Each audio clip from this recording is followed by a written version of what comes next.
Phố về đêm, vẫn một mình em lang thang, giữ lại trong lòng những nỗi đau.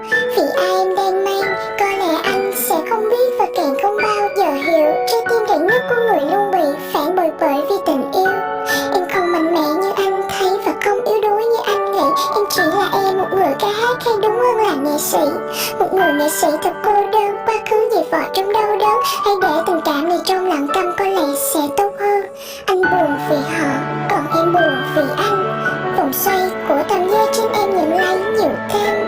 Em muốn thấy nụ cười anh thay vào đó là nước mắt, không được giả tạo như lúc trước. Vì họ là thứ anh đánh mất. Em chỉ biết đứng sau những người theo đuổi anh. Vì em biết em không bằng họ, sự thật không thể thay đổi. Cho dù em có cố làm gì nữa thì cũng không bằng họ, phải không? Khoảng cách từ đây cho tới đó không hề xa như anh thấy. Nhưng mà nếu chỉ là đơn phương thì xa là ở đây, nơi tim em vẫn gọi tên anh. Người em yêu hơn tất cả, không như định nghĩa trong bài hát của em từng gọi là yêu xa. Em vẫn gọi anh là gió, vì đặc biệt đến khó tả. Khi đi rồi thì mãi không về, muốn buộc gió cũng khó ha.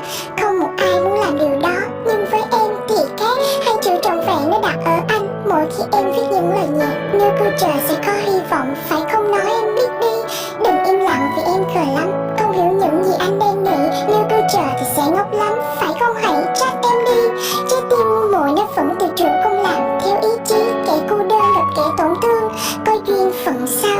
Hai từ đó các anh và em chỉ đặt lòng tin một lần nào.